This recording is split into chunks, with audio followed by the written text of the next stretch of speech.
Lord Blood-Rah's Nerve-Wrackin Auditorium is made possible by Lord Blood-Rah's Patreon supporters.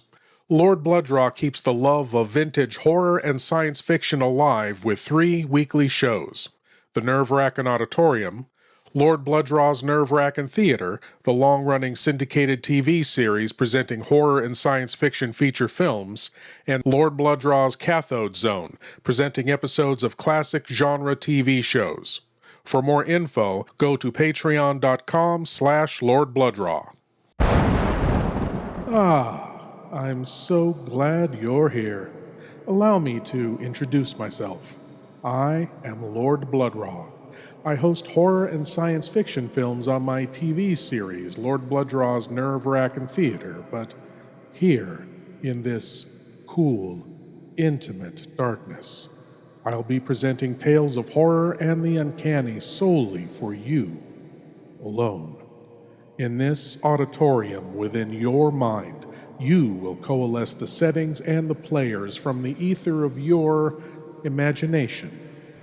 Your terror will be your own creation. This is the sorcery of sound, the subtle magic of old-time radio, horror.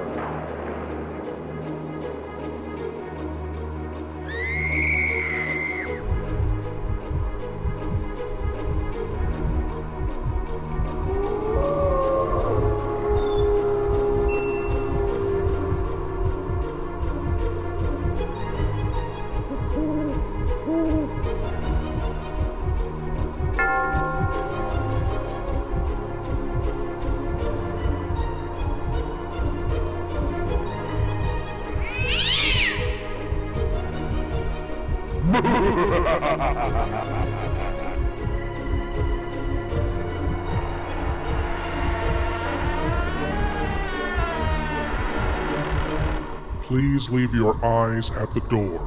You will not need them. This is Lord Blood-Rah's Nerve-Wrackin Auditorium. I ask your forgiveness for the unusual deep timbre of my voice tonight. It seems that we here in the shadows are also susceptible to the flu. So, please forgive me, but I will carry on. More to the point, there are some tales that just seem to become part of the human experience. These stories are so well known, so ingrained in the culture, that it is difficult to imagine a time when they did not exist. Such a tale is the classic Christmas story and classic ghost story, A Christmas Carol.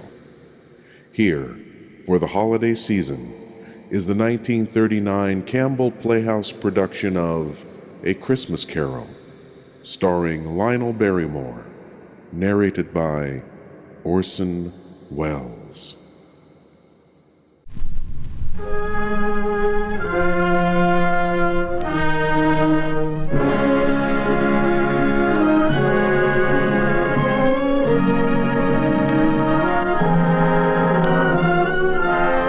The makers of Campbell Soups present the Campbell Playhouse. Orson Welles, producer.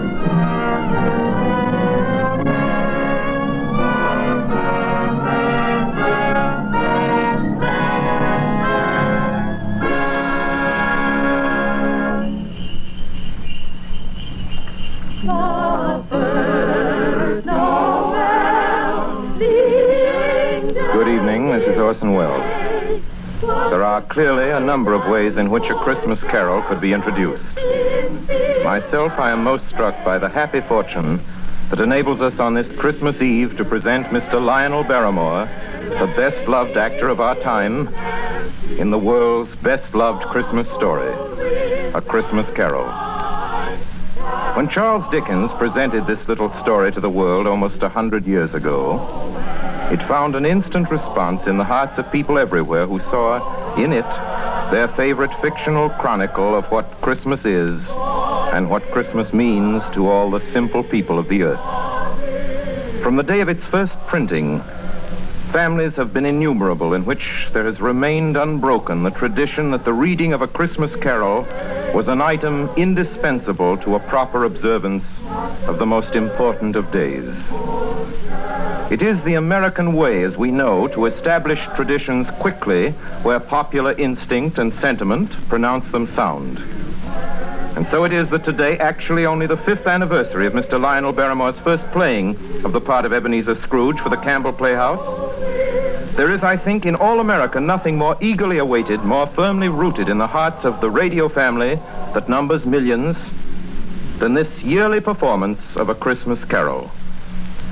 A Christmas Carol, as Charles Dickens wrote it, has by common consent long been a classic. Mr. Lionel Barrymore's appearance in it is rapidly becoming one. And now, just before A Christmas Carol, Ernest Chappell has a special Christmas greeting from the makers of Campbell Soups. Mr. Chappell? Thank you, Orson Welles. As the old year draws toward its close, we of Campbell's feel a bond of warmth and gratitude toward each of you, our friends. For you see, in homes everywhere throughout the land, Campbell's Soups have been welcomed. Day by day and week by week, you have placed confidence in us and in the foods we make. And there isn't anything we appreciate more deeply than the fact that so many of you have elected to let Campbell's make your soups for you. And so when Christmas comes, we look about to find some way to show our appreciation, some Christmas present by which to say thank you. The gift we chose 5 Christmases ago and have chosen each year since has become a part of Christmas to many and many a family. It has become a Christmas custom, as Mr. Wells said, to gather round the radio to hear and to enjoy A Christmas Carol. And since it is Christmas Eve, we hope, too, that the younger members of the family are permitted to stay up and listen before dreams and visit of Santa. We get a great deal of pleasure planning and preparing this Christmas gift, and now it's ready. Off come the wrappings, off come the tags that say, "Please do not open till Christmas." Out comes the card. To you, from Campbell's. And here is the gift itself.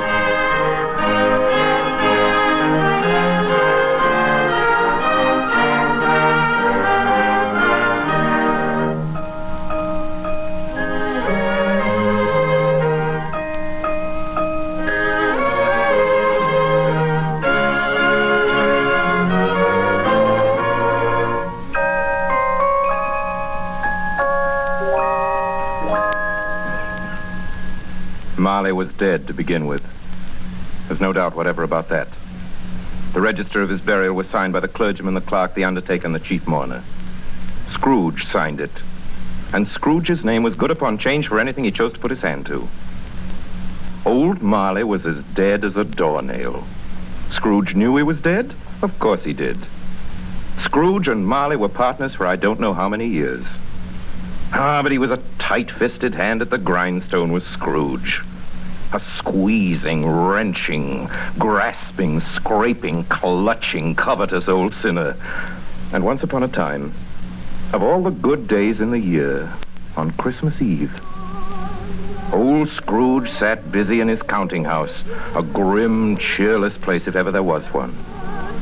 The door of Scrooge's counting house was open that he might keep his eye upon his clerk, Bob Cratchit, who in a cold and dismal little cell beyond worked at his ledgers. 19, 20, 21, 22. Merry gentlemen, let nothing you dismay. 23, 26, 29, 9 carry 2. Christmas Day. 11, 13, 17, 7. Bob Cratchit! Yes, Mr. Scrooge? Stop that infernal caterwauling. Yes, sir. 9, 15, 17, 29, carry 1. Impudence. Singing their idiotic Christmas carols in my very door. Go on! Get away from my door! Go somewhere else and bellow your blasted carols or I'll give you in charge. Sorry, Governor. It's an old custom at Christmas time, you know. Yes, and I don't want any of your old customs. Take your fellow fools and go away. Christmas. Blah. Right, sir. Merry Christmas anyway, sir. Ah. Now you get that letter from Higgins and Blackthorn, Cratchit, And then I want you to finish posting this ledger. And after that, you can pop over to Fothergill's and tell Ephraim Fothergill you've come after the 17 shillings and sixpence he's owed me since Michaelmas. And tell him I shall have a constable over there if he doesn't pay up at once. Mr. Fothergill's wife has been ill, Oh, sir. what do I care about his wife? I want my 17 and 6. I just thought it being Christmas, sir. Christmas. You mention that word to me once more, Bob Cratchit, and I'll... Christmas, Uncle. A Merry Christmas, Bob. Merry Christmas, Mr. Fred. God save you, Uncle. Humbug. Christmas a humbug, Uncle. Now, I'm sure you don't mean that. I mean just that. Exactly that. Merry Christmas. What right have you to be merry? What reason have you? You're poor enough. Well, what right have you to be dismal about Christmas, Uncle? You're rich enough. Yeah. Now, Uncle, don't be cross. Well, what else can I be when I live in such a world of fools? What's Christmas to you but a time for paying bills without money? Merry Christmas. A time for finding yourself a year older and not an hour richer. If I could work my will, every idiot who goes about with Merry Christmas on his lips would be boiled with his own pudding and buried with a stake of holly through his heart. He should. Uncle? Now, nephew, keep Christmas in your own way and let me keep it in mine. Keep it, but you don't keep it, Uncle. Well, let me leave it alone, then. What do you want? A Christmas gift, I've no doubt. I came to wish you a Merry Christmas, Uncle. A Merry Christmas. Much good may Christmas do you. Much good it ever has done you. There are many things from which I derived good, by which I have not profited materially, I dare say, Uncle. Christmas among the rest. But I have always thought of Christmas time as a good time. A kind, forgiving, charitable, pleasant time. And therefore, Uncle, though it has never put a scrap of gold or silver in my pocket, I believe it has done me good and will do me good. And I say, God bless it. God bless Christmas. Hurrah! Let me hear another sound out of you there, Bob Cratchit, and you'll keep your Christmas by losing your situation. Yes, As to you, nephew, I wonder you don't go into Parliament. You talk enough nonsense. Oh, don't be angry, Uncle. I want nothing from you. I ask nothing of you. Why can't we be friends? Good afternoon. I'm sorry you feel that way. Well, I've tried. A Merry Christmas to you, Uncle. Good afternoon. And a Happy New Year, too. Humbug. And a Merry Christmas to you, Bob, and the missus, and to Tiny Tim. Thank you, Mr. Fred. Same to you, sir. Good day, sir. Good day, Bob. Nonsense. Twaddle. Flummery. The talking of Christmas and not 2 sixpences to jingle together in his trousers pocket. Hey, you there, Bob Cratchit. Come here. What are you doing there? I was only putting a bit more coal in the fire, Mr. Scrooge. Seeing it's so cold in there, sir. You put that coal back into the scuttle. A fire. A fire, indeed. I can tell you, if you use coal at that rate, you and I will soon be parting company, Bob Cratchit. You understand that? There's many a young fella like your situation, you know. I'm sorry, sir. My fingers were getting a little stiff with the cold. Then put on your mittens. There's someone at the door. Go on, see who it is. Yes, sir. Good afternoon, sir. Good afternoon. This is the firm of Scrooge and Marley. Yes, sir. I should like to see the head of the firm, if I may. Oh, very good, sir. What is it? A gentleman to see you, Mr. Scrooge. Huh? Have I the pleasure of addressing Mr. Scrooge or Mr. Marley?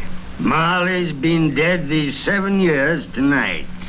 I'm Scrooge. Well, now, Mr. Scrooge, at this season of the year, it's only fitting that we who are more fortunate should raise a fund to buy the poor some meat and drink and means of warmth.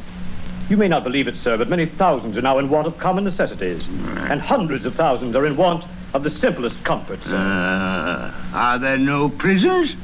Well, there are plenty of prisons, sir. And the workhouses, they're still in operation, I trust? I wish I could say they are not, but they are, sir. The treadmill and the poor law are in full vigor, then? Both very busy, sir. I'm glad to hear that. I was afraid from what you said at first that something had occurred to stop them in their useful course. No, sir, all these institutions that you mention are flourishing. But it's nevertheless true that some additional provision for the poor and the destitute must be made. A few of us upon change are endeavoring to raise such a fund, you see. And what shall I put you down for? Nothing. Oh, I see. You wish to be anonymous, sir. I wish to be let alone. I don't make merry myself at Christmas time. and I can't afford to help make a lot of idle people merry. I help to support the establishments that take care of the poor. They cost enough. Let those who are badly off go there. Many can't go there, sir. And many would rather die. Well, my advice to them is to do so and decrease the surplus population. Besides, I've only your word for it that all this is so. It's the truth, Mr. Scrooge. Well, so be it then. It's not my business. It's enough for a man to understand his own business and not to interfere with other people's. Mine occupies me constantly. Good afternoon, sir. I quite understand, Mr. Scrooge. Good afternoon. Show this gentleman out. Yes, sir. This way, sir, please. Sir, I couldn't help overhearing. I should like to contribute tuppence. Cratchit! Yes, sir. It isn't much, but it's all I can afford. But there are others in worse situation than I. You're a generous fellow. I wish I might say so of your employer. Cratchit! Yes, sir. Good afternoon, sir. Good afternoon. Cratchit! Merry Christmas. Merry Christmas. Yes, sir. Close the door. Yes, sir. 24, 31. 1 and carry 3. New scarlet tippet for Tiny Tim. New comb for Martha. 33, 3 and carry 3. A hair ribbon for Belinda. 4, 7, 12, 15. Cratchit! Yes, sir. It's too late to have you go to Fothergill's. He'll be closed up for Christmas like these other fools. We may as well close up the place now. Yes, sir. It is getting a little dark. Hard to see the figures. I suppose you'll want the entire day tomorrow. If it's quite convenient, sir. It's not convenient. And it's not fair, either. But I suppose I can't do anything about it. If I was to stop half a crown of your wages, you'd think yourself very ill-used, I'll be bound. Well, sir, Yeah, but you don't think me ill-used when I pay a day's wages for no work. It's only once a year, sir. Once a year. Once a year, indeed. A fine excuse for picking a man's pocket every 25th of December. But I suppose there's no good talking. You must have the whole day. Well, see that you're here all the earlier the next morning. You understand? Oh, I will, sir. I will indeed. Good night, sir, and Merry Christmas. Merry Christmas.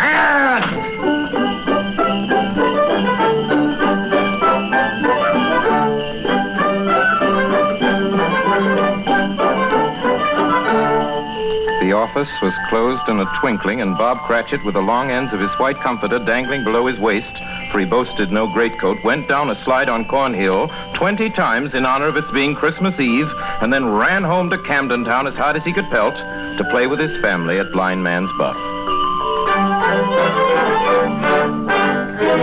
Scrooge, on the other hand, took his melancholy dinner in his usual melancholy tavern. And having read all the newspapers and spent the rest of the evening with his banker's book, went to his dismal house. Darkness is cheap, and Scrooge liked it. The yard was so dark that even Scrooge, who knew its every stone, had to grope with his hands through the fog and the frost to find the door. Scrooge walked through his rooms to see that all was right. Sitting room, bedroom, lumber room, all as they should be. Nobody under the table, nobody under the sofa, nobody under the bed, nobody in the closet. Closed the door. He locked himself in. He double-locked himself in. And took off his cravat, put on his dressing gown and slippers and his nightcap, and sat down before the fire to take his gruel.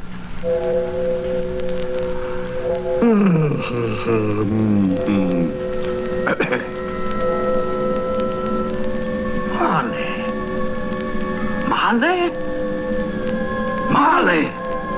I could have sworn I saw... humbug. Marley's been dead these 7 years. Humbug. All humbug. What I need is a good night... What's that? Someone's in the wine cellar. But the door's locked and double locked.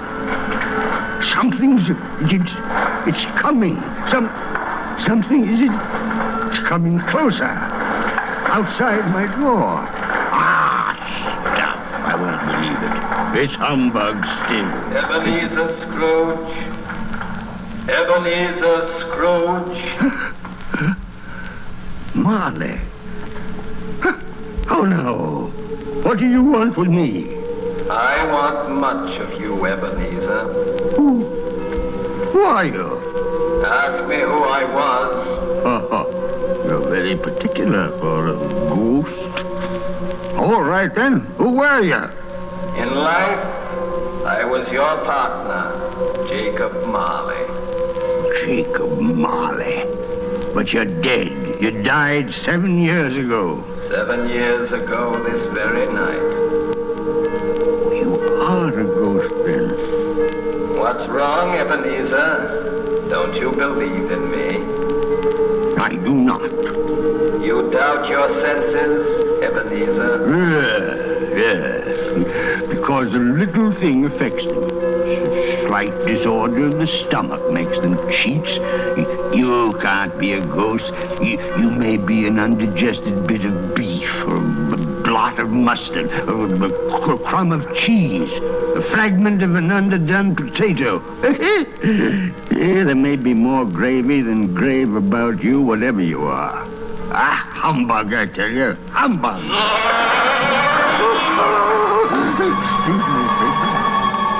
Excuse me.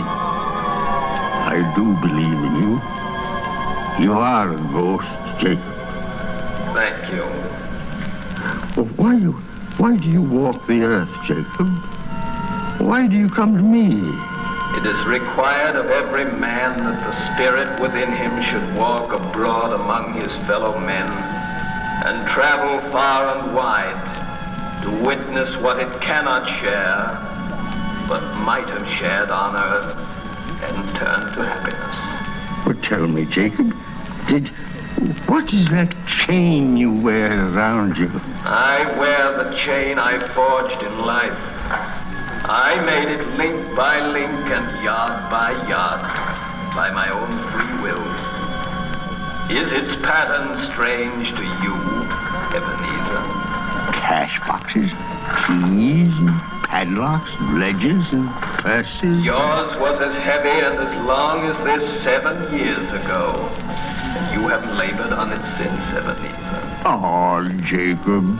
Speak comfort to me, Jacob. Comfort I have none to give. I cannot rest. I cannot stay. I cannot linger.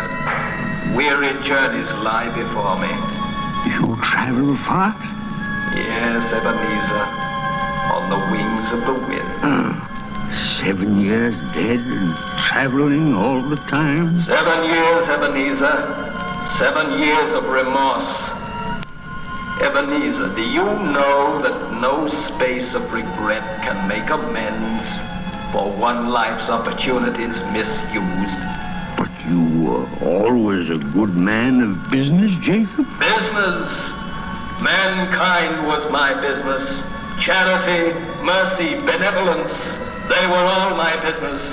The dealings of my trade were but a drop of water in the comprehensive ocean of my business. Oh, Jacob, don't take on so now. Jacob.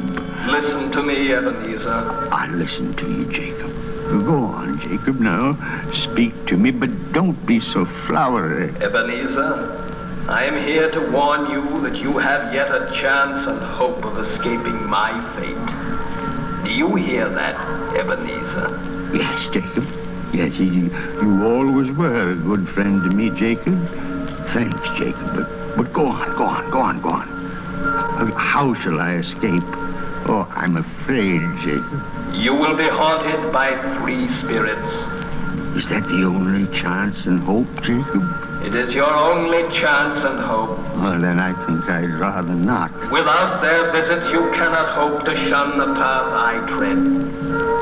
Expect the first tomorrow, when the bell tolls 1. Couldn't I take them all at once and have it over, Jacob? Ebenezer, look that for your own sake you remember what has passed between us. And remember, when the bell tolls 1, look for the first spirit. Marley. Jacob Marley.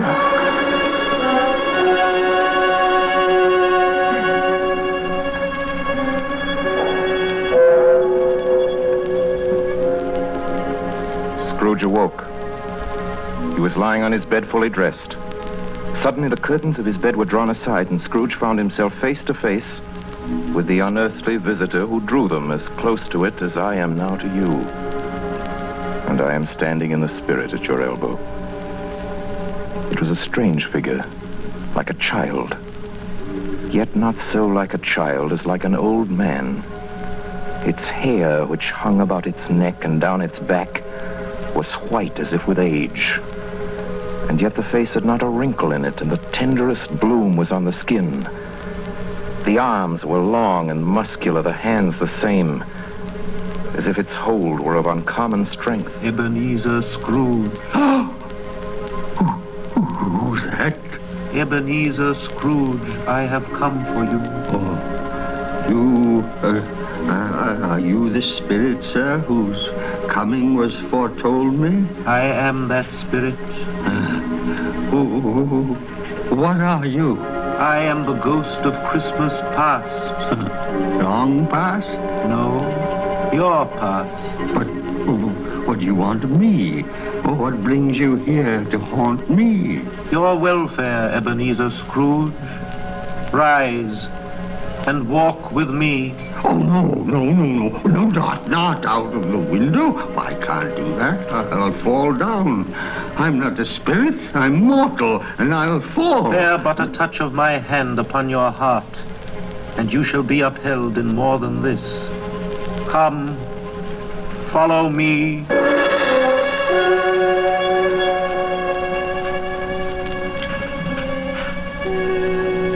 Where are we? What's become of the city?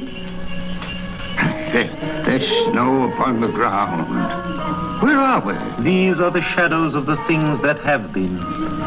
You recognize this countryside? I know every inch of it. Every rock, every tree. And that bleak building over there? That building. I was a boy there. Yes, I went to school in that horrible place. Do you recollect that path?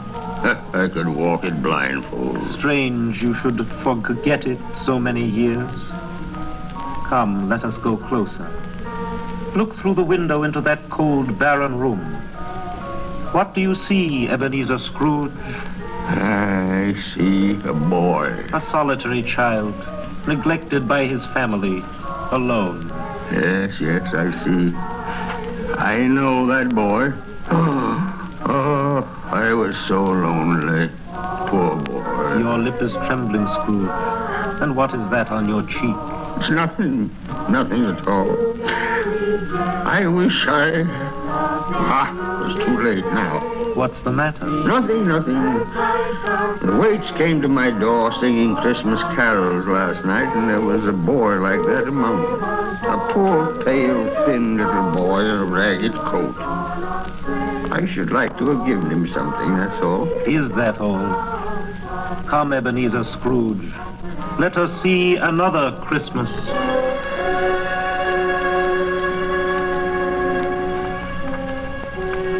Do you know this place, Ebenezer Scrooge? Know it? Know it? Why, this is the counting house where I was apprentice. Listen. It's my old master, bless his heart. Old Fezziwig. My master, alive again, and hosted one of his Christmas parties. Listen to him. Thread the needle and back to your places. And there's Dick Wilkins. Poor Dick. Dear. Yes, and look, there's Mrs. Fezziwig herself, looking younger than any of them. And the tables all loaded with roast and cider, mince pie and beer. Oh, what a jolly time we used to have. That carefree young man with a light heart and a gay smile. Do you recognize him? Yes. Merciful heaven. How happy I was then. A small matter for old Fezziwig to make those silly folk so full of joy. Small matter? Small indeed. Isn't it?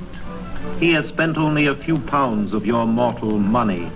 Is that so much that he deserves praise? Ah, it's not that. It's not that, Spirit. Old Fezziwig has the power to make us happy or unhappy, to make our service light or heavy. His power lies in words and looks and in things so tiny that it's impossible to count them up. The happiness he gives is quite as great as if it cost What is the matter? Oh, nothing at all, Spirit. Something, I think. No. Speak. Well, only it's just that I should like to be able to say a word or two to my clerk, Bob Cratchit. That's all. Advance and retire! Bow and curtsy! Thread the needle! My time grows short, and we have yet another journey to make. Where now? Come. This is our last visit to the past, Ebenezer. Here, in this little room, with a fair young girl by your side. Do you recognize yourself, Ebenezer? No. Spare me this. You're older now, a man in the prime of life. Your face has begun to wear the signs of care and avarice. Your eyes are greedy, the eager, restless eyes of a miser. No, please. She knows it too, that girl by your side. There are tears in her eyes. That is little, Ebenezer, to you. Very little. I know that. Belle, have I changed toward you? When we were engaged, we were both poor. Was it better then? Better to be poor? Better at least to be happy. You're changed. You were another man then. I was a boy. Do you blame me because I've grown wiser? Have I ever tried to break our engagement? In words, no. Never. In what, then? In a changed nature. In an altered spirit. In everything that made my love of any value in your sight. So I release you from your promise. Belle! Oh, at first it may cause you pain to lose me. A very brief pain. But soon it will be dim. Like a half-remembered dream, an unprofitable dream. And you will be glad to be awake from such a dream. May you be happy in the life you have chosen, Ebenezer, for the love of him you once were. It's enough. Show me no more. Take me home. These were shadows of the things that have been. That they are what they are, do not blame me. No more. One shadow more. Come. Do you see this man, Ebenezer Scrooge? This man might have been you, and the woman beside him your wife, and that girl might have been your daughter, Ebenezer Scrooge. She might have called you father. She might have been a springtime in the haggard winter of your life. Spirit, let me go. Show me no more. Listen now while they speak, Ebenezer. Belle, I saw an old friend of yours today. Who was it? Yes. How can I? Oh, I know. Mr. Scrooge. Mr. Scrooge it was. I passed his office window. It wasn't shuttered. And there was a candle inside, so I couldn't help seeing him. His partner, Marley, lies at the point of death, I hear. And there Scrooge sat, all alone. Quite alone in the world, I do believe. Spirit, I can't bear any more. Leave me. Haunt me no more. Take me back. Take me back.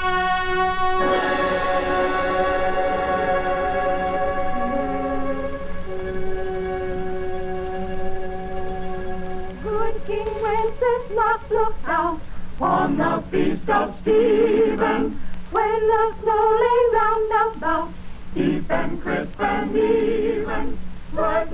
You are listening to the Campbell Playhouse, bringing you tonight the 5th annual presentation of Charles Dickens' A Christmas Carol, produced by Orson Welles and starring Lionel Barrymore as Scrooge. This is the Columbia Broadcasting System. This is the WBBM Air Theater, Wrigley Building, Chicago. When we bear them fear that Sage and monarch, forth they went together, through the rude wind's wild lament, and the bitter weather.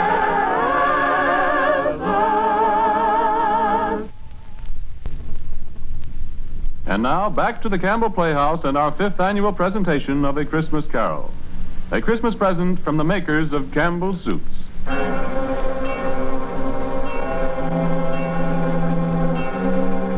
On the stroke of 1, Scrooge awakened suddenly and sat him bolt upright in his own bed.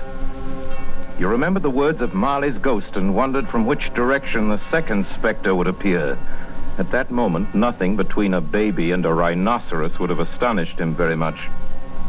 Now, being prepared for almost anything, he was not by any means prepared for nothing. And consequently, when no shape appeared, he was taken with a violent fit of trembling.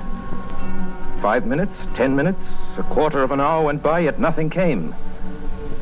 Then, as he sat in his bed, he became aware gradually of a great blaze of ruddy light that seemed to shine upon him from the adjoining room. He got up softly and shuffled in his slippers to the door. It was his own sitting room, no doubt about that. But it had undergone a surprising transformation.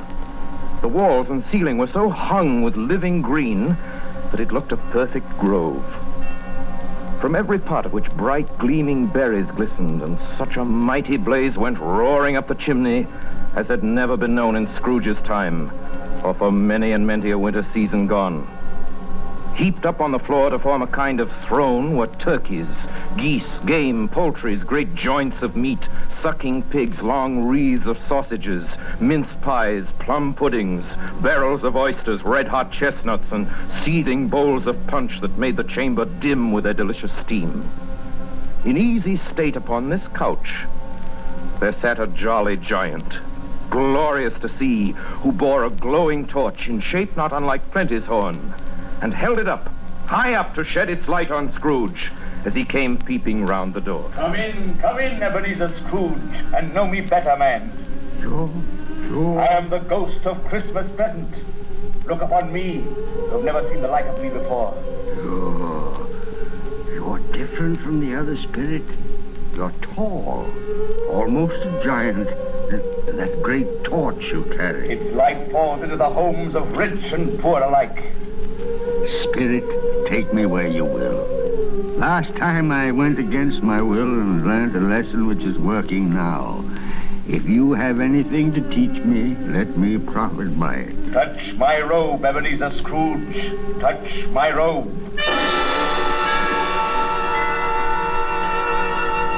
Have you brought me, Spirit? An humble dwelling in an humble street. It's miserable enough. Yet there is happiness there. Who are these people? Who's that woman and the children? These are the family of your clerk, Bob Cratchit. See his wife, dressed in a twice-turned gown, but brave in ribbons, laying the table for their Christmas dinner. And there, assisting her, is her daughter Belinda, and the young man with a fork in the stuffing. That's Master Peter Cratchit, and the 2 little Cratchits. Listen, Scrooge. Here's Martha, Mother. Bless your heart alive, Martha, my dear. Merry Christmas to you. Merry Christmas, Mother. Merry Christmas. How late you are, my dear. Oh, we'd a deal of work to finish up last night, and we had to clear away this morning. Well, never mind so long as you're here now. Sit you down before the fire and have a warm. Lord bless you. Where's Father? He's been to church with Tiny Tim. They'll be along directly. How is Tiny Tim, Mother? Any better at all? Sometimes I think he is. And sometimes I think, oh, dear God, if anything should happen to Tiny Tim. Mother, you mustn't even think of such a thing. Here they are! Tiny Tim. Merry Christmas, everybody. Martha, welcome, my dear. Merry Christmas, Father. And Tim. Merry Christmas, Martha. Oh, Tim, you darling. Let me take you. Oh, Father, I'm so glad to be home. And we're so glad to have you, Martha. And how did little Tim behave in church, Bob? Oh, as good as gold and better. Oh, I like church, Mother. Oh, they sang the nicest songs. I hope people saw me there. Saw you there? And why, Tim? Well, don't you see? Because I'm lame. And if they saw my crutch, it might be pleasant for them to remember on Christmas who it was made lame beggars walk and blind men see. Bless you, my son. Are we ready to eat, Mother? Come on, let's eat. Yes, children, we're all ready. Come, take your places now. And I'll wait your turn. There's plenty of stuffing and dressing and plum pudding for all of you. Martha, you take care of Tiny Tim and see that he eats plenty. He must get strong and well. Now, sit down, everyone. And now, my dears, shall we say grace? Spirit, Our Father who art in tell me if Tiny Tim will live. I see a vacant seat in the poor chimney corner, and a crutch without an owner carefully preserved. Oh, no, kind Spirit. Say he'll be spared.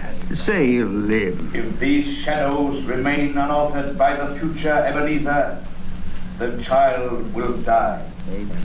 Amen. And now, my dears, with such a dinner, a toast. A Merry Christmas to us all, and God bless us. God bless us, everyone. And now to Mr. Scrooge. I'll give you a toast to Mr. Scrooge, the founder of the feast.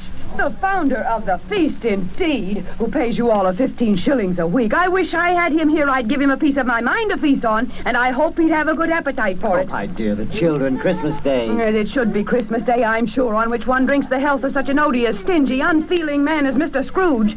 You know he is, Bob. Nobody knows it better than you, poor fellow. My dear Christmas Day. I'll drink his health for your sake and the day's, not for his. Long life to him.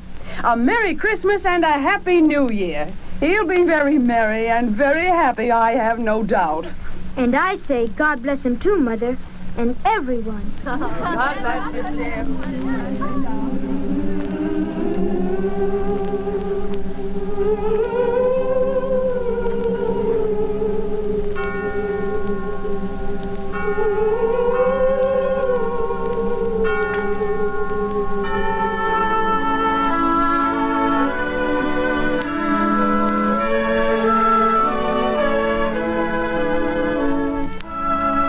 There was nothing of high mark in all this.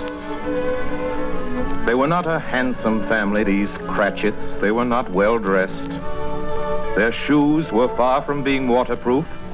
Their clothes were scanty and had known, very likely, the insides of a pawnbroker's.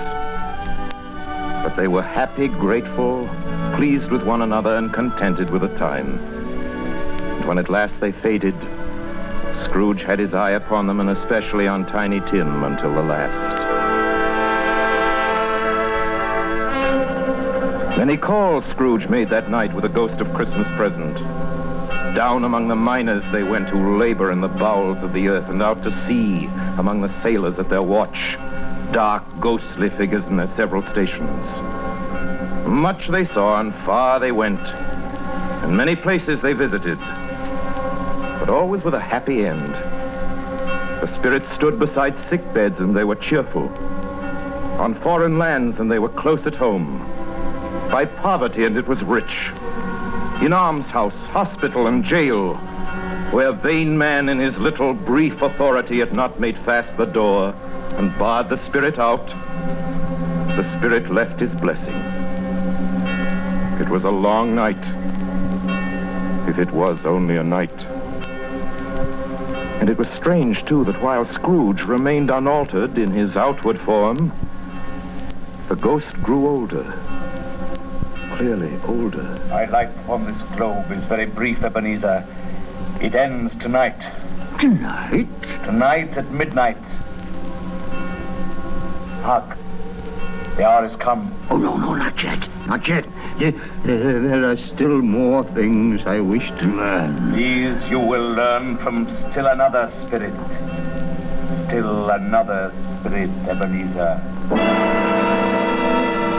Scrooge looked about him for the ghost. It had vanished, and he found himself once more in his bed, in his dressing gown and his nightcap on his head. He'd heard the clock strike, and then he remembered the prediction of old Jacob Marley. And lifting up his eyes, beheld the third spirit.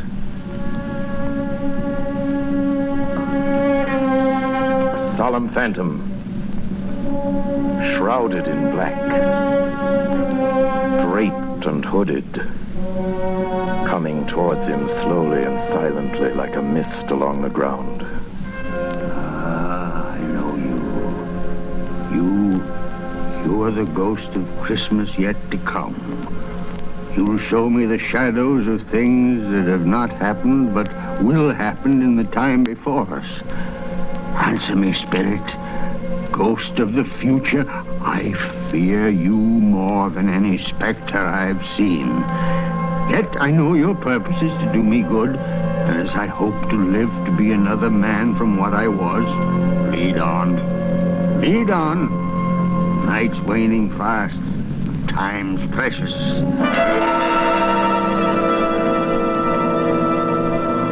Spirit, why have you brought me here again? Here to Bob Cratchit's home? But it's not the same. Why is it so quiet? So very quiet here. Mother. Mother, please. Oh, my son. My little son. Tiny Tim. I loved him so. Oh, Mother dear, you mustn't. It's almost time for Father to be home. Don't let him see you crying. Yes. Yes, Martha. He's late tonight. He walks slower than he used to. And yet I've known him to walk very fast indeed with Tiny Tim on his shoulder. So have I, Mother. But he was light to carry. And his father loved him so that it was no trouble. No trouble at all.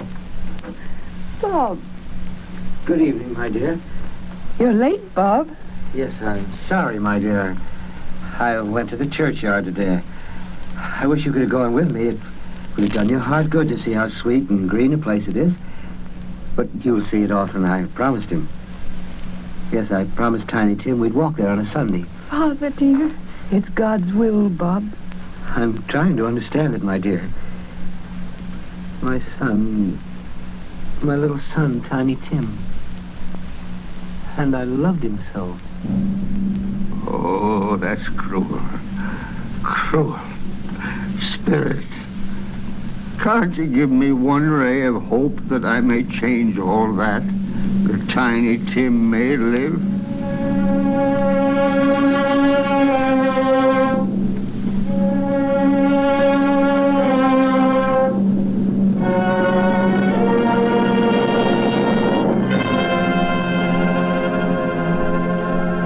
Where are you taking me now?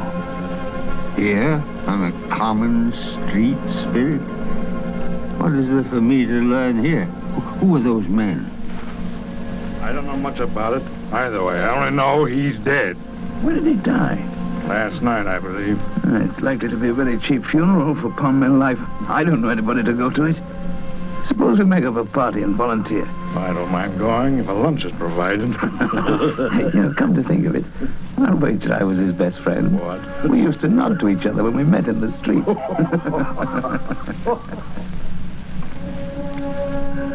Spirit, tell me, who is this man that died?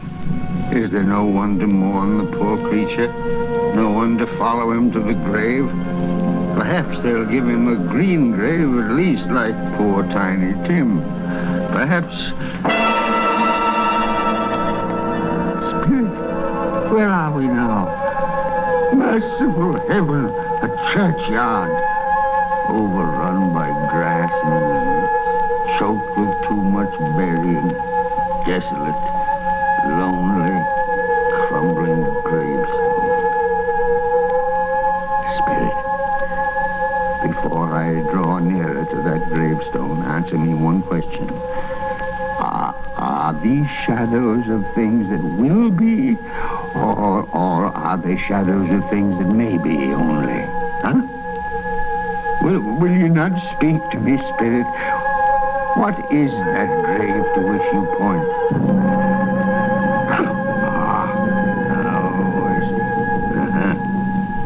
There's writing on that stone. The name on the gravestone is Ebenezer Scrooge. Ebenezer Scrooge? Oh, no, Spirit, no. Hear me. I'm not the man I was. Why show me this if I'm past all hope? Tell me that I can change these dreadful shadows you've shown me by an altered life. I'll honor Christmas in my heart, and I'll try to keep it all the year. I'll live in the past, the present, and the future, and I'll not shut out the lessons that they teach. Tell me, Spirit, oh, go on, tell me that I can sponge away the writing on that stone, Spirit. I beg you, Spirit, I beg you.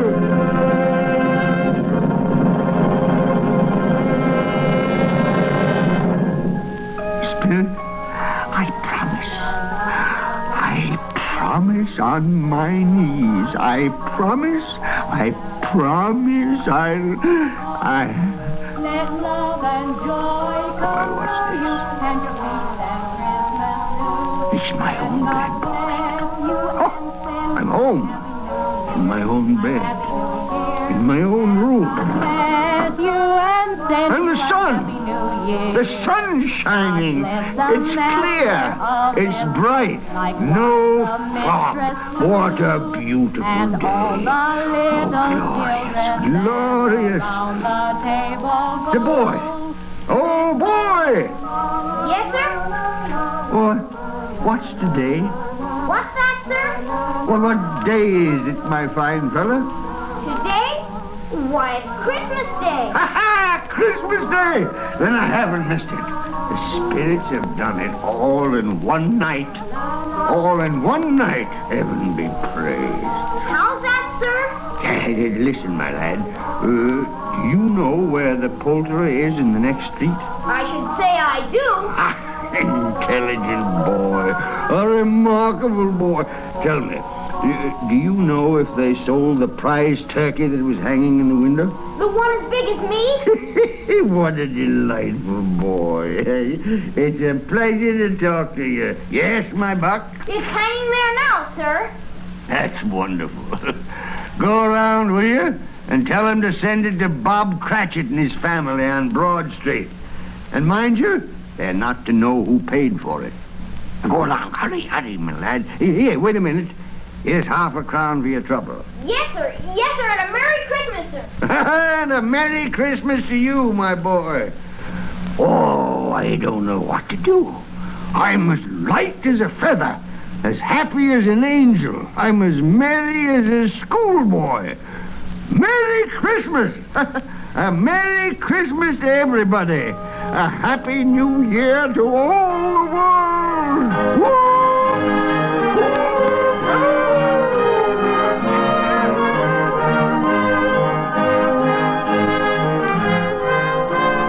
My dear sir, how do you do? I beg your pardon? Well, you, sir. Aren't you the gentleman who came to my office in regard to that charity? Why, yes, sir. A Merry Christmas to you. Yes, sir. Allow me to ask your pardon, sir. And will you have the goodness to accept? I prefer to whisper this. But, Lord bless me. My dear Mr. Scrooge, are you serious? If you please, now not a farthing less. A great many back payments are included in it, I assure you. Will you do me that favor? Oh, my dear sir, I don't know what to say to such munificence. No, don't say anything, please. Come and see me. Will you come and see me? I will indeed. Thank you. I'm much obliged to you. I thank you 50 times. Bless you. Merry Christmas. Next morning, Scrooge was early at his office. He went early for a reason. If he could only be there first and catch Bob Cratchit coming late.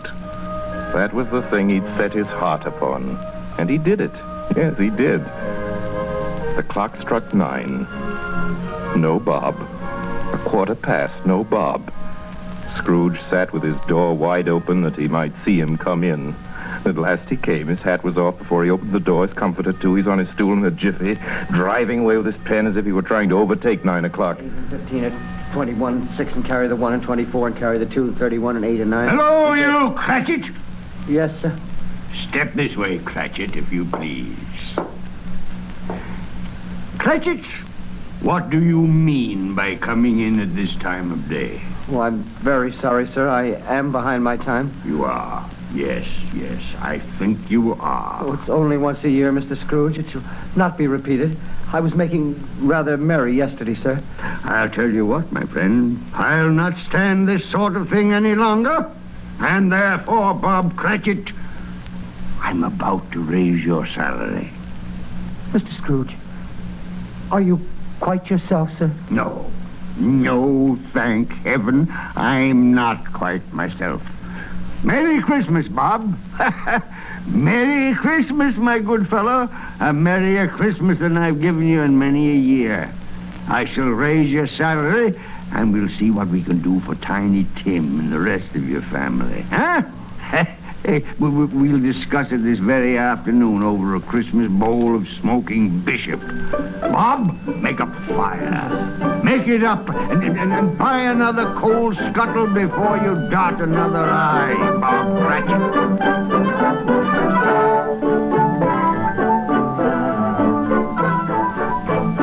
Scrooge was better than his word. He did it all, and infinitely more. To Tiny Tim, who did not die, he was a second father. He became as good a friend, as good a master, and as good a man as the good old city knew, or any other good old city, town, or borough in the good old world. Some people laughed to see the alteration in him, but he let them laugh, and little heeded them. His own heart laughed. That was quite enough for him.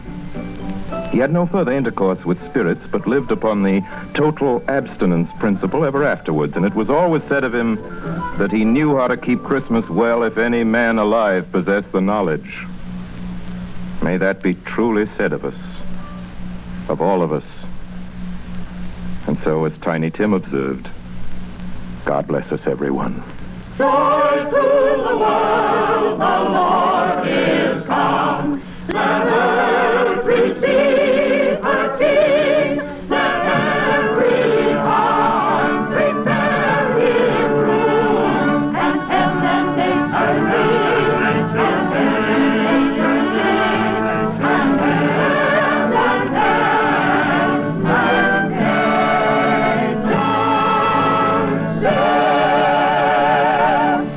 nature sing. You have just heard our annual presentation of Charles Dickens' A Christmas Carol, starring Lionel Barrymore, brought to you by the makers of Campbell Soups.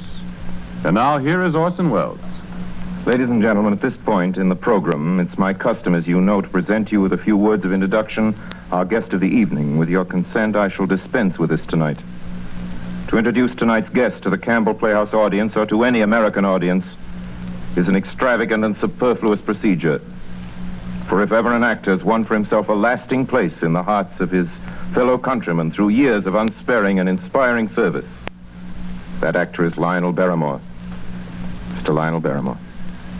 Oh, thank you, Orson Welles. Good evening, ladies and gentlemen. Well, this is the 4th year I've had the pleasure of appearing in the Christmas Carol here on the Campbell Playhouse, and I assure you all it's a pleasure that never tires. As long as I can remember, this has been one of my favorite stories. When we were children, it was read to us regularly at this time of year, as it is to many millions of children right now. And like many of them, I'm sure, the three of us, Ethel, Jack, and I, with the aid of a sheet and some old ironware, made a play of it.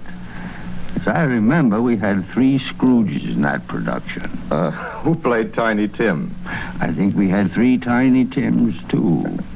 But seriously, I can think of no part that I've enjoyed playing again and again as much as I have the part of that squeezing, wrenching, grasping, scraping, clutching, covetous old sinner, Ebenezer Scrooge. And I can think of no happier or more suitable choice for the makers of Campbell Soups to offer the people of America as their Christmas present each year than Charles Dickens' well-beloved story, A Christmas Carol. Good night, Orson. Good night, everybody. And a Merry, Merry Christmas to you all. Good night to you, Mr. Barrymore. Thank you, sir, and a Merry Christmas to you. Ladies and gentlemen, next Sunday night, we're happy to announce our version of a great and truly American story by a great American novelist, Come and Get It by Edna Ferber.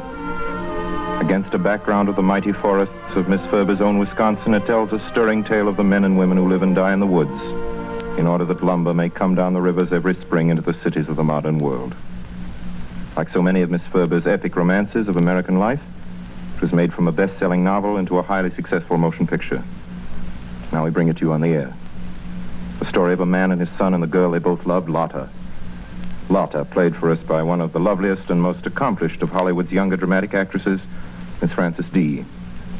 And so until next week, until Come and Get It, my sponsors, the makers of Campbell Soups, and all of us in the Campbell Playhouse remain as always obediently yours. But just one moment, please, Benny, excuse me. Ladies and gentlemen, it's the night before Christmas. And all through the Campbell Playhouse, not a creature is stirring that doesn't join Lionel Barrymore in wishing you a Merry, Merry Christmas. This goes for all of us, from my sponsor, myself, or for all of us, from Don McBain, who runs the machinery in the control room, to Miss Helgren, who types the Campbell Playhouse scripts, a Merry Christmas. From Benny Herman and his band of Merry Melodians, Merry Christmas. From Max Tears, canary-throated chorister, a very Merry Christmas. And from Harry Essman and Cliff Thorson and his crew of sound effect technicians, a Merry Christmas. And from Orson Welles and his considerable aggregation of dramatic talent, who include, among others, Mr. Everett Sloane, Mr. Frank Reddick, Mr. Erskine Sanford, Mr. George Coulouris, Mr. Ray Collins, Miss Georgia Backus, Miss B. Benaderet, and many, many others, a Merry Christmas. How about it, everybody? A Merry Christmas! Merry Christmas! That's right. And now, as Tiny Tim says, God bless us, everyone.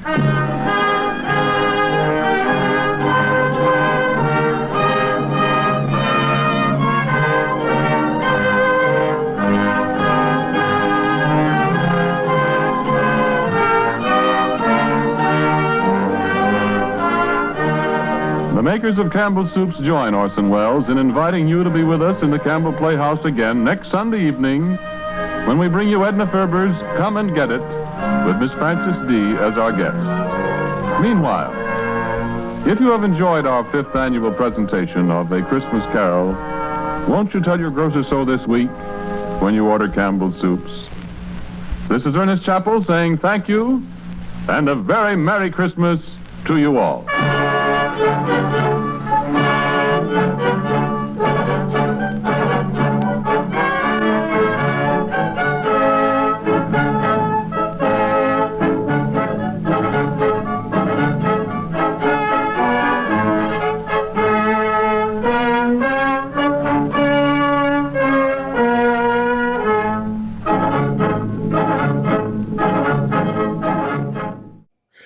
The nerve-wracking auditorium will return to unsettle your nerves and disquiet your nights next week. But for now, Merry Christmas, Happy Holidays, and may all your supernatural visitations be happy ones.